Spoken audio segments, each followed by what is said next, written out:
Greetings and welcome to Paint Here Now. I am Will Parody, and today we are going to continue this abstract painting that we started last time. And it is a lot of fun to paint abstract painting. If you haven't done it, I will encourage you to join us. And one thing I'll always say, if you're painting with us, please work very hard to get your own voice out there. Don't try to copy what I'm doing or emulate that. That's not what this kind of painting is about. It's about what I'm trying to do is show you methods or ways that you can find different patterns and mix colors and bring out your own imagination. And I'm a big proponent of abstract artwork, and show you a little bit about how it can really make the mind move and get your heart going and make you excited, because abstract painting is powerful stuff, and how you can also participate in it, because it's not as easy as it looks either. It's like, how do you know what's want to make if you're not emulating something? So we're going to get back into this piece and continue to bounce around and just see how far it goes in the time we have for this lesson. I'll show you. We are using the old ice cube tray as we usually do. I've got a bunch of different colors, some purple. I like to use fluorescents, especially in abstracts. I love fluorescents because they add a little extra pop against the other paints. You don't even need a black light. Of course, if you did happen to see this under a black light, parts of it would show up. And you can do that. You can paint under a black light to make, to have a fuller sense of the composition of the colors of the fluorescents and what they'll look like. But in this case, we're using them as colors to brighten up the other colors and good kind of strong light colors. So again, we have our primaries, red, yellow, blue, purples in there, some blues and some greens and different fluorescents again. And we're gonna add these colors with brushes. We can use some different kinds. There's these little ones. Sometimes there's a big one. We're probably not gonna use this. Brushes like this size is good for what we're doing here. I like to use a little water jar, something like that. Just an old jar, something you can recycle. As far as a palette, like with the ice cube tray, if you need a little extra something to mix on, you can always use an old lid, that kind of thing. I never go out and buy those kinds of materials. Never spend money on a palette or something unless you really feel you have to, because you can use any number of reusable or recyclable materials, and goodness knows we need less trash and, more useful stuff. So those are our basic materials. We've talked in the past about how we mix colors to get different grays and browns. You're going to see this in action as we continue to work on this piece and see what happens. Truly, it is a free-feeling type of expression. When we did a painting before, we did kind of an abstract landscape, but there was still a sense of trying to make this look something like a recognizable landscape, and it almost got a little contrived, if you ask me, where I was trying, especially in the last episode, trying to really force, see how this looks like, water and stuff, and it looked pretty good. It was decent. But in this case, in an abstract piece, we don't have any of those concerns. We're just trying to make the piece feel right, to have a good sense of color composition, movement and space. It's really, really neat stuff. So anyways, without further ado, let's get to painting. All right, well, let's take a look here. So when I come back to a piece, I usually like to look at it and, see how it feels. To be simple about it, to take a look, to reassess where I was at and where I am now, and what the piece, most importantly, what the piece is doing and where I want to go next. So there's a lot of purples and blues in here, some greens up in here and some grays, and we have some spots of these bolder colors. So what I think I'm going to do is I'm going to start with, this is a good question. I'm kind of looking this purple. I'm going to do a little bit of yellow to start, since I feel like there's some things going on here and in here, just a little bit, honestly, kind of connected up within here. And remember, yellow and purple are complementary colors, and then when mixed, they turn into grays and browns. They help bring each other back. They almost neutralize each other in some respects. So putting some yellow in with this purple connects to that complementary relationship that they have. It's helping to keep things making a little bit warmer. Yellow is one of those colors that's Definitely a warm color, but can teeter a little towards cool. It's not as warm as orange or whatnot. Red. So a little bit more yellow. Now I feel like I'm going to put in, so we've got some of this cool pink, or hot pink, I should say here. Cool hot pink. And I'm going to add some small marks of it. One of the things that I like doing when we are working on a piece in layers like this is to do bigger strokes and smaller strokes and maybe some bigger strokes, or just incorporate them in. They might get covered up, but right now they're adding a little bit of detail and a little bit of action. And it helps to make this the individual microcosms of the painting where you might put your attention at each given moment, you know, a little bit more interesting, gives them more life. We are all and everything made up of tiny, tiny dots of something or another. And those tiny dots are made up of other tiny dots. Everything's moving around. And so having a bunch of dots that connect with each other and seem to move around and bring your eye moving around in a piece is very much a realistic painting. More so than a piece that's just drawn out and illustrated and looks exactly like something but lacks the life of movement that all life has. Abstraction, I'm telling you. And you can find, I've said this before, I'll say it again, you can find any imagery that you want in abstraction. You can do any portrait, any landscape, any fantasy painting, any idea can come from abstraction. You start with painting form, painting shape, finding a flow, finding a meaning, and then you find your objects. Then the elements come out. And the more little dots that you make, the more little circles and lines and stuff that move around, the more of a field you are given your eyes to find images in.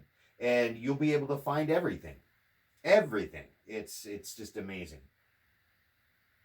We need to get back to an understanding of art for the sake of its own existence and not for the sake of what we want it to do or be, but because art needs to exist and universes of paint need to be created. So, and now, okay, so I jump to the green. I like this light green. A lot of these lighter colors will dry a little bit darker, so always keep that in mind. And I'm just sort of, right now, I'm just, where I feel that there's lines, like visual lines, like this in here, that moves up a plane, or even in here, I'm just trying to add something to those and connect. And then see where those lines lead to other ones. See, a line is not just something like, and just as an example, a line is not just something like this, okay? A line is these circles going together to make your eye go down this way. That is also a line. This is a line. This is a line. So we find all of these elements. This is a line, okay? These are, where's another good one? This right here is a line. Here's a line. Here's a nice curve. Circle, circle, circle here. See these curves? Now these are the things in abstraction, especially this kind of abstraction when you're flowing and layering as opposed to making big blocks of shape and color. Even there it matters, but here even more so. Those little moments are the things, these little shapes and these lines are what lead the eye around and create your composition. They create the meaning of the piece, the interest, the relationships, it's everything. And it comes down to the small microcosms of these and the large effect they have on the greater macrocosm of the painting. And we just keep, like the universe itself, all of the elements happening, they all have meaning and they're all connected to a larger piece. But what's some supernova explosion in it, well, we might know it, supernova, but you know, there's movement in Andromeda that are important in their nebulas and stuff in that galaxy that we don't have a clue about. Never will. Doesn't affect us in, doesn't affect us in a hugely direct way. Maybe it does in a similar way that, what's happening when a liver cell might affect a toenail cell or something like that. But anyways, let's get back to painting here. Let's get out of the nebula and into the canvas. I really do like, and we have some nice lighter colors in here because of a lot of these neat, I would like these grays and these darker colors, but I wanted to start off with some colors that were a little bit bolder and I really like this green. This green can cover a lot of ground, both in terms of it's a decent paint for what it is and just where it takes the eye. It's kind of light. It's in the middle, especially if it's thicker. It's not really a dark green, but it's not a super light green, but it functions as a lighter green. Sometimes colors are deceiving. They function lighter than they actually are, or darker than they actually are. And depending on the light and depending on the other colors they're surrounded with. Color, and you can see this so clearly as in an abstraction too. It's one of the things that you can find so much continued meaning. So I'm adding a little bit of yellow, just going to keep doing with these smaller marks. You can see I'm moving a lot in curves right now. I'm finding that these circles whose foundations have been begun through the previous painting. Anyways, we can really, move around a piece like this. Find all kinds of different things that can happen. But yeah, color, and as you paint into abstraction, you'll see just how much this green is different here than it is here. And you can see how much this even appears a lot lighter and this darker, and but this feels lighter against the blue, and it's just really interesting. Color is dependent on the colors around it.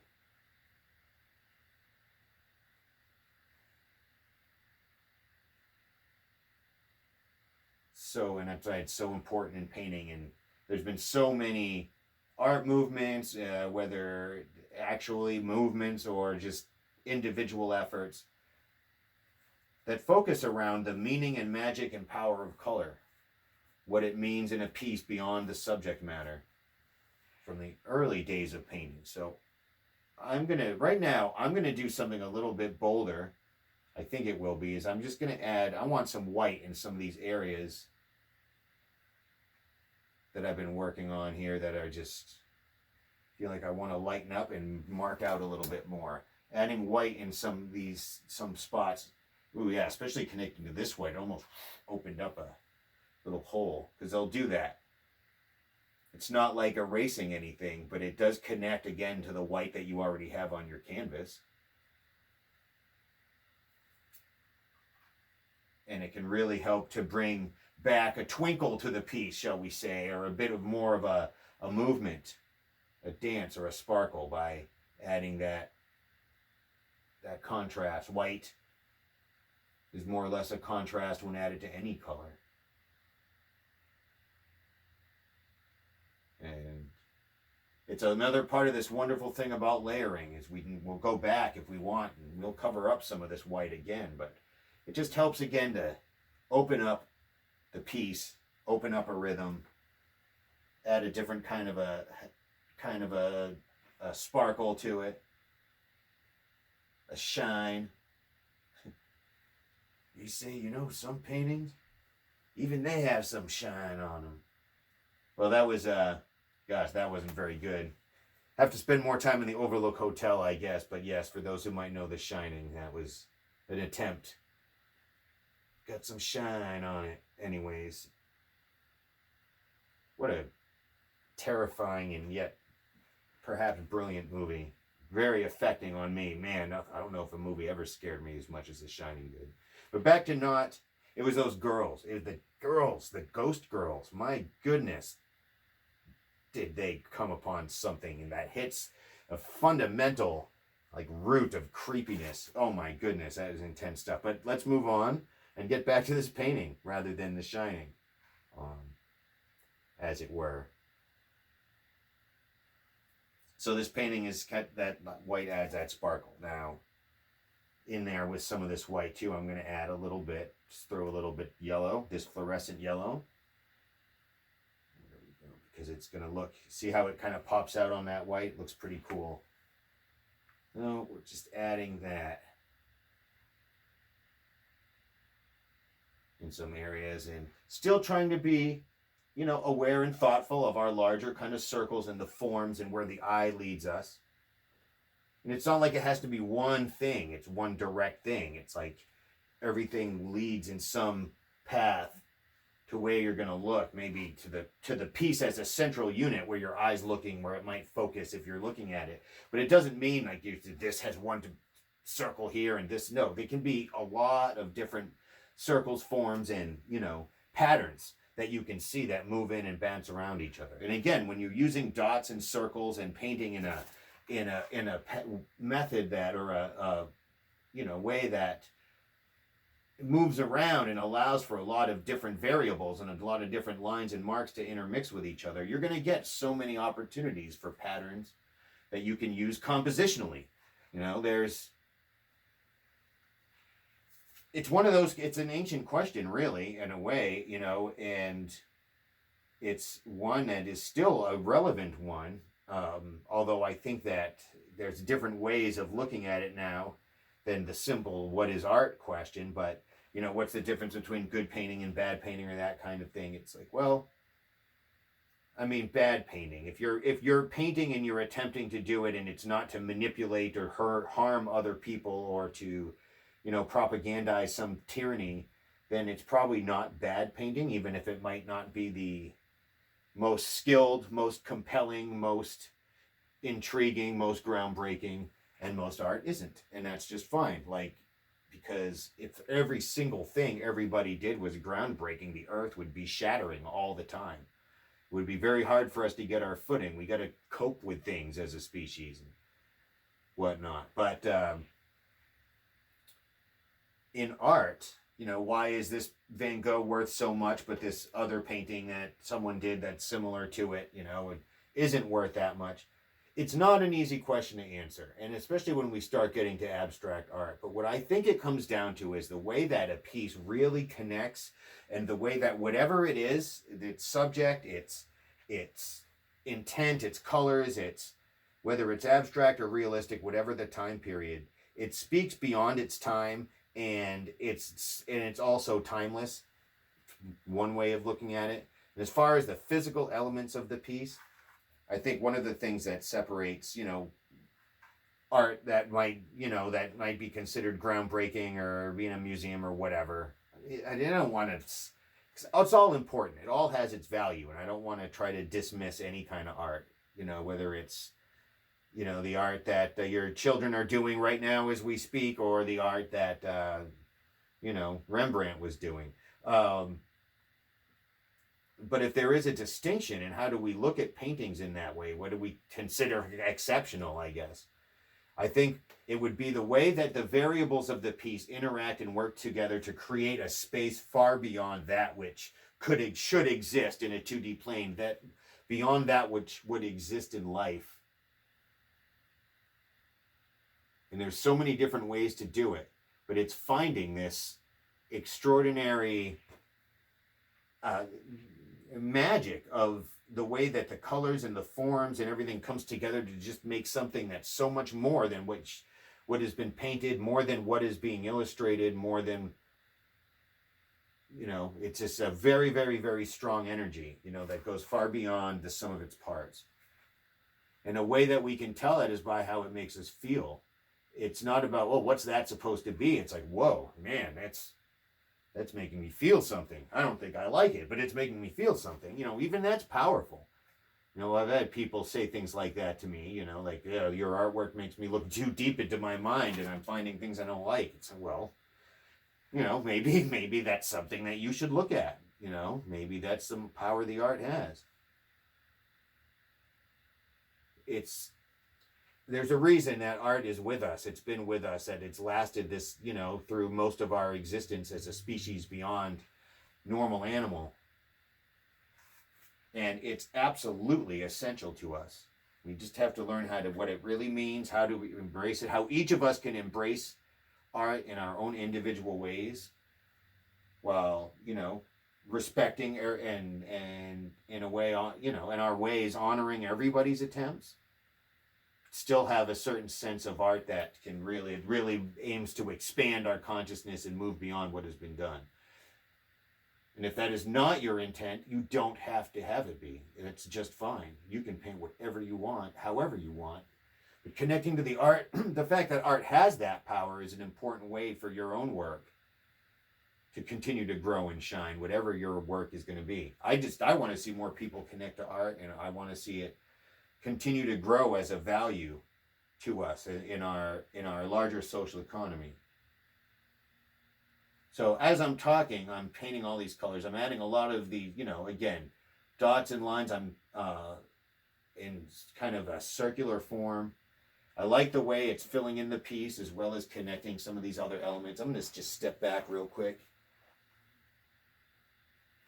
Yeah, I think it's starting to get a little bit more definition and a little bit more, I don't know, more of a finished, it's not finished yet, but it's getting to be more finished than it was, which is good, I guess. But believe it or not, you can be working on a piece and it becomes less finished than it was when you got back to working on it.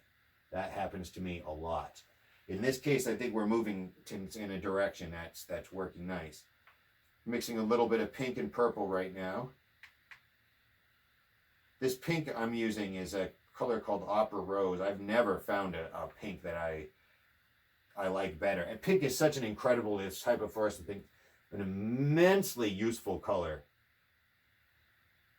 in painting, I find, because it mixes and blends so well with other things. It makes beautiful purples, beautiful oranges, beautiful grays. It of itself, it's such a bold color.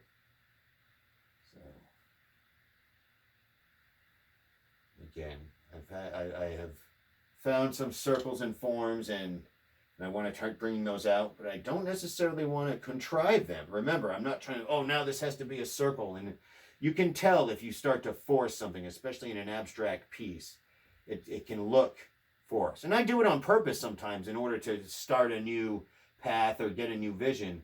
But you can tell if you sort of lose the groove and try to force something along.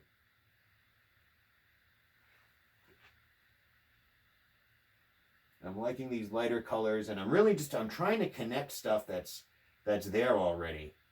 See, look at this. This is a beautiful circle that I found in here that was already there. All this stuff is here already. You just need to find it. Look at this nice little circle. Again, I don't want to overdo it, but just as an illustration. And I didn't do that on purpose. It just kind of came out from finding these marks and making a few little marks here, and all of a sudden this was a big kind of a circle. Just doing a little non-circle stuff around it. Sometimes I like to do that. If I find something this shape around it, I'll do something that is a contrast to the shape. Add something about it that was getting lost. I like it, so I'm just going to add a little bit more. Yeah. Now, what if we do expanding it out a little bit?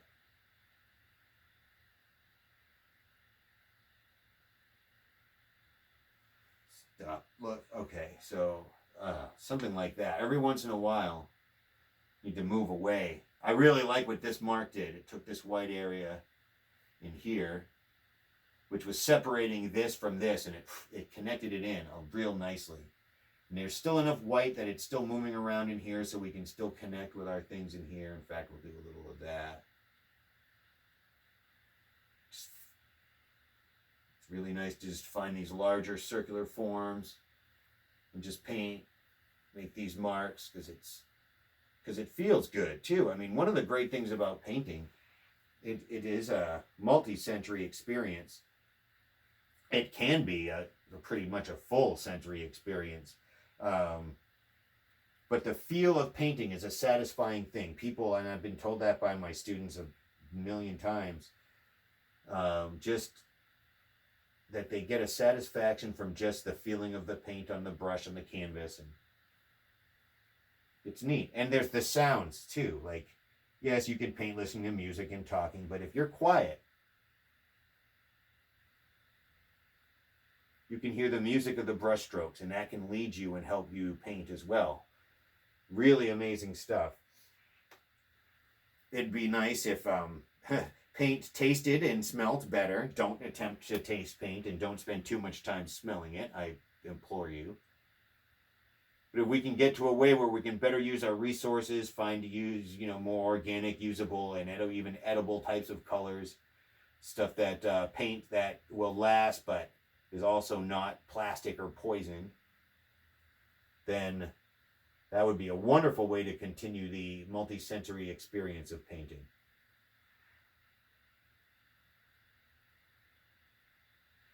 And of course, the sight thing. I was like, what am I missing? And then, of course, the sixth sense, or 6, 7 other senses, that I think almost goes without saying is affected by painting. Really hits that part of the mind. Especially that which challenges you to expand beyond your usual. And if you look at what the great art does, and art that really has had power over the years, from the tribal, dare I say, or from pre-civilization or other groups, even to this day, to the large cultures of the East and West and everywhere in between. All art, really, in our general larger human society, the powerful work challenges the viewer to a vision or life beyond the usual experience. Sometimes it is not necessarily comfortable. I mean, you look at a lot of the work that you see from Amazonian tribes or whatnot, or even African tribes. There's a lot of evocative imagery, expressive imagery of forms, humanoid forms, gods, entities, elves, etc., all of these different things may or may not be actual real things, but these images are not what you see when you look at a person every day. So they challenge you beyond your normal self. They bring you to another world, and it can be disturbing. The Renaissance, those paintings brought you to another world, not only from their subject matter and their grandeur, but because the artists themselves were learning that art had this great power, and that they, as individual artists, could achieve a sense of a certain greatness or a certain mastery or a certain, connection to art.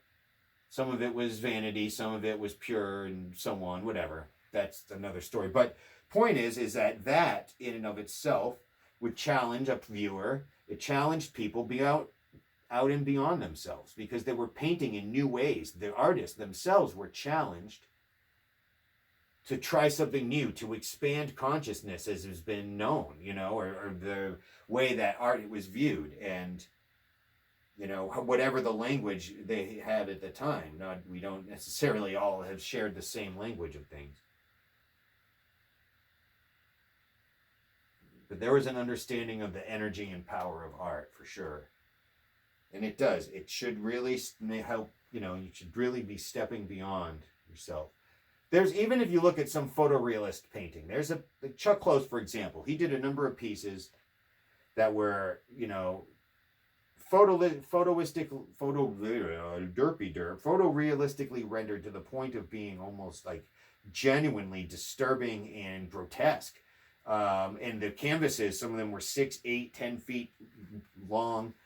These big portraits of these giant heads, basically self-portraits. Or there's one of a painting called Mark that I remember really, that guy with these big glasses, and it's just a really unsettling kind of a piece. But in this photorealism, he made it so larger than life and so kind of grotesque, so much a sense of trying to capture every single detail as a camera might,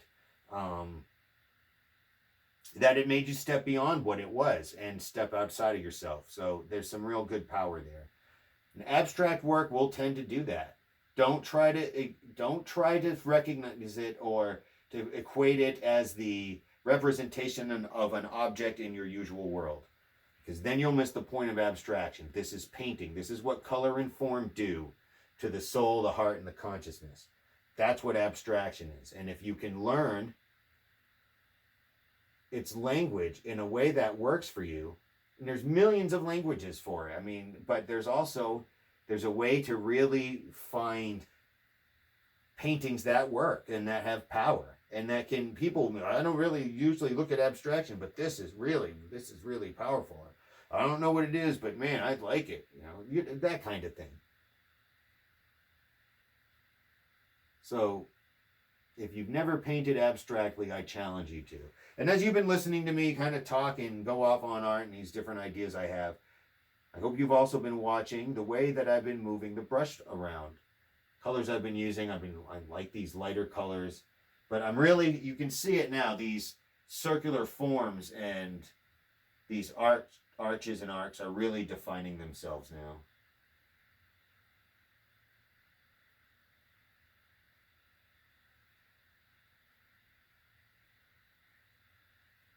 Pretty cool. And then there's the smaller ones like these in here that connect to these bigger ones. But they're radiating almost. I found that. That's something that's been happening in this piece. These circles, these vibrating feelings are radiating, and I'm just adding them. But I'm not making these big circles. I'm not contriving them. I'm using marks that almost blend in. And then I'll add a few more, you know. Oops, I don't know if I like that one. So, needs a little more paint. And then it is time to add a little something bolder, like this. Sometimes you just got to add a little bit of a good contrast or something a little stronger. Always paint over it if you don't like it. It's one way too to make sure you're not getting too much in a wallpaper pattern of everything looking the same or whatnot, is by throwing in something big if you've been doing a bunch of small stuff or vice versa. But yeah, adding some kind of a contrast, something different than what you might have been doing, or something that stirs up the pot a little bit.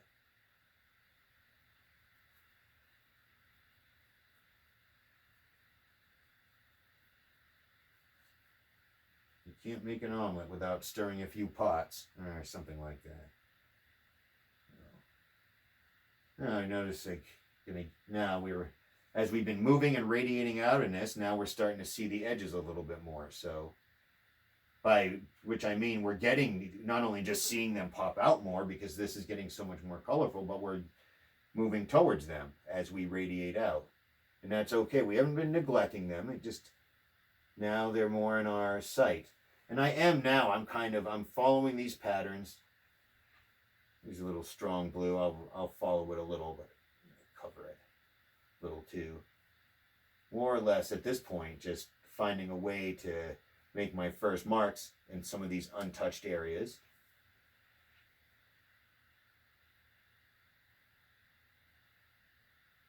Yeah, that's a little bit better. Still trying to keep the strokes short, kind of small and fluid, moving. Just keep going with some of this blue here.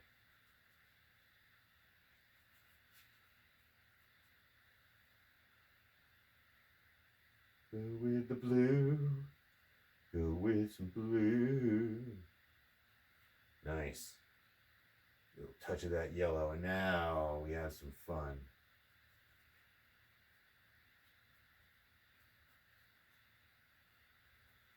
A little bit of fluorescent yellow.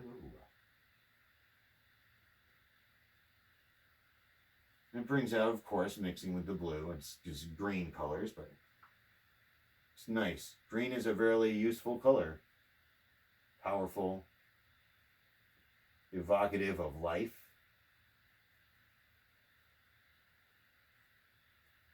Growing things.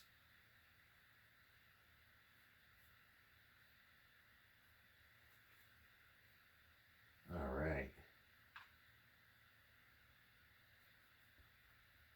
A little bit of some darker color in here, adding, and now a little bit of lighter, adding a little more contrast to this gray area in parts.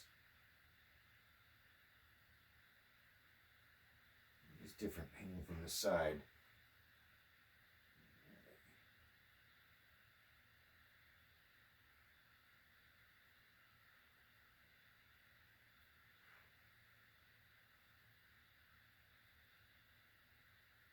Really, this is fun. I really like the way this is kind of changed its form a little bit, where this thing that was once a centerpiece, it still is there.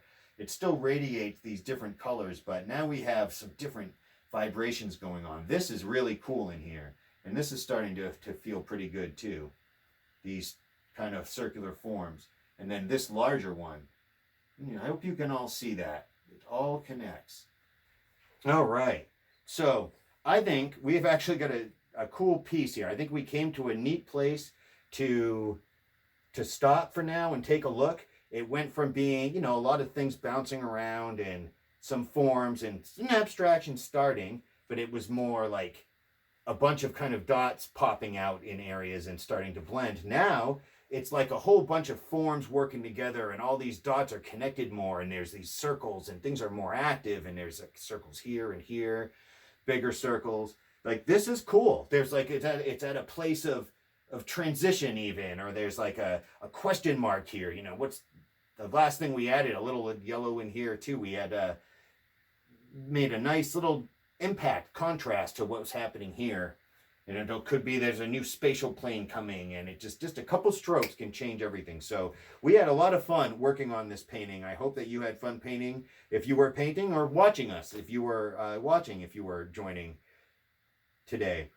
We are looking forward to working on this again. We'll do this next time. Friday will be the next time we work on this piece, and we'll see what happens. We're going to continue to find these patterns, and I like that there's still some white, and it's just got a nice quality to it. It's dancing around and it's active, and that's, it's an abstract piece. It can be anything. I think we're having fun with this one. I'm enjoying it, so I hope you are too. I want to thank you all very, very much for participating. Please like, subscribe, all that type of things if you're watching this, and share. All of that stuff helps, but most importantly, keep painting.